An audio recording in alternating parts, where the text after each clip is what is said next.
Bismillahirrahmanirrahim. Assalamualaikum warahmatullahi wabarakatuh. Selamat siang yang saya hormati Ibu dosen, Ibu Nindya Putri Arum, Shum MA. Perkenalkan, nama saya Marsani, salah satu mahasiswa Ibu di mata kuliah Bahasa Indonesia di kelas IF 404 Informatika Universitas Siber Asia. Pada kesempatan ini izinkan saya untuk memaparkan jawaban UTS. Dan berikut ini adalah soal A, yaitu membuat paragraf berdasarkan keterangan dan gambar. Yang pertama, ini adalah paragraf narasi berdasarkan gambar. Suatu hari, seorang anak laki-laki bernama Danu sedang berjalan santai di trotoar sambil menikmati pisang yang baru saja dibelinya.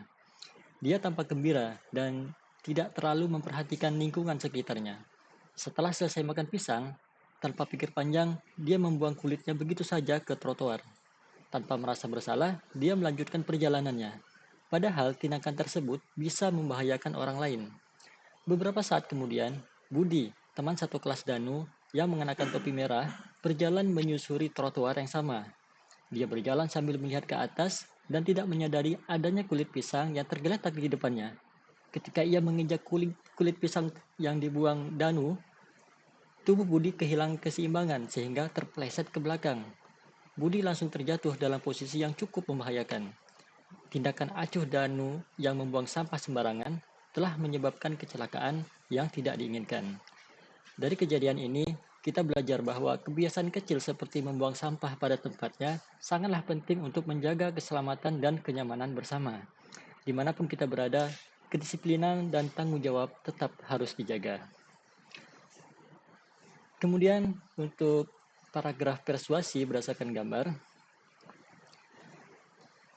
wujudkan impianmu dengan tekun menempuh pendidikan, karena keberhasilan tidak akan datang tanpa usaha dan pengorbanan.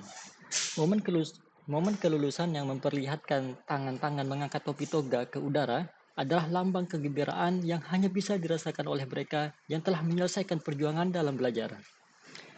Bukankah Anda juga ingin merasakan kebahagiaan yang sama? Maka dari itu, jangan tunda lagi untuk berkomitmen dalam meraih pendidikan setinggi mungkin. Pendidikan tidak hanya membuka pintu kesempatan kerja yang lebih baik, tetapi juga membentuk karakter dan pola pikir yang matang.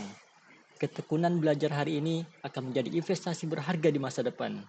Jika Anda merasa lelah atau ragu, ingatlah bahwa keberhasilan tidak pernah dicapai secara instan, melainkan melalui proses yang penuh tantangan. Bayangkan betapa bangganya orang tua, guru, dan diri Anda sendiri saat hari kelulusan tiba. Maka, ayo, mulai dari sekarang, tekun belajar, kejar prestasi, dan yakinkan diri Anda bahwa kesuksesan itu mungkin selama Anda bersungguh-sungguh. Jangan sia-siakan kesempatan karena masa depan adalah milik mereka yang mempersiapkannya dari sekarang. Baik, kemudian untuk jawaban soal B, yaitu paragraf eksposisi yang membahas topik keamanan siber berdasarkan fakta dan pendapat ahli. Keamanan siber merupakan salah satu ranah keilmuan yang semakin vital dalam perkembangan teknologi informasi modern. Dalam era digital, hampir seluruh aktivitas manusia, baik secara individu maupun institusional, bergantung pada sistem elektronik dan jaringan internet.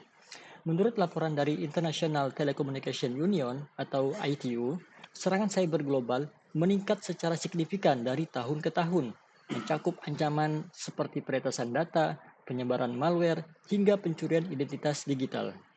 Oleh karena itu, keamanan cyber tidak hanya mencakup perlindungan perangkat keras dan lunak, tetapi juga mencakup kebijakan, prosedur, dan kesadaran pengguna terhadap risiko digital. Ahli keamanan siber seperti Bruce Senior mengatakan bahwa keamanan digital bukan semata-mata tentang teknologi, melainkan juga tentang manusia dan proses. Pengetahuan dalam bidang ini mencakup berbagai disiplin ilmu seperti kriptografi, manajemen risiko, serta rekayasa sosial, yang semuanya berperan dalam menjaga integritas, kerahasiaan, dan ketersediaan data. Dengan demikian, keamanan siber adalah bidang strategis yang perlu terus dikembangkan, baik melalui pendidikan, penelitian, maupun kebijakan, guna menjamin ketahanan digital di tingkat individu maupun negara.